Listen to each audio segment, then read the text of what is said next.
Dear colleagues, Namaskar. We will be discussing about the school-based assessment. School-based assessment is the assessment conducted at the school level for the benefit of students. Under the school-based assessment, we can use multiple tools and techniques.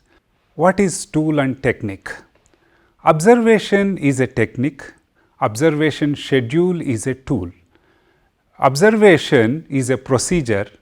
Observation schedule helps us in conducting observation specifically. When it comes to school-based assessment, we can use multiple tools and techniques such as self-assessment, peer assessment, group work assessment, portfolio assessment, authentic assessment, anecdotal records and other various tools and techniques. We are also familiar with the fact that CCE is conducted at the school level, but largely the data is provided to the higher ups. Under the school-based assessment, assessment is conducted at the school level by the teachers and students themselves in order to improve the performance of students constantly. So, this is the basic difference between the school-based assessment and other forms of assessment.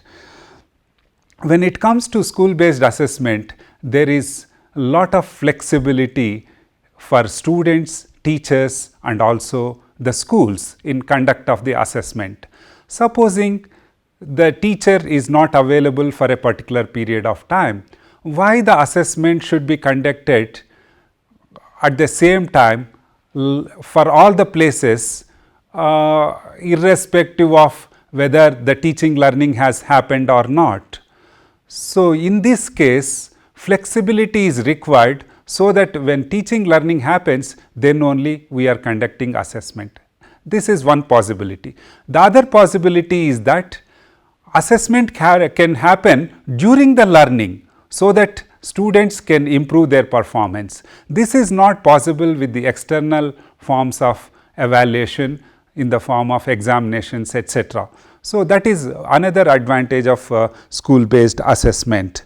When it comes to school-based assessment, it also provides transparency. Students can see for themselves how they are progressing over a period of time. In fact, it involves a participatory approach. The reason because students can actively engage themselves in not only teaching and learning, but also assessing themselves. So, that way it provides opportunity for having transparency. They come to know how they are being assessed, on what parameters they are being assessed, so that they can have active engagement. And another possibility and advantage of school-based assessment is that there is scope for autonomy to the schools and teachers conducting the assessment. This is also very important. The reason because there are different forms of assessment and evaluation which are conducted by other agencies. The school-based assessment is complementary to these forms of assessment, in the sense it provides as an internal mechanism wherein the students can monitor their own progress against the external standards, parameters. Another possibility is linking of the learning outcomes with the assessment. As we are all aware that learning outcomes have been developed at elementary and secondary level, and these learning outcomes act as guideposts against which learning has to happen, and through school-based assessment the teachers and students can monitor the progress of learning that is happening against each learning outcome specified at different levels of school education in different subjects.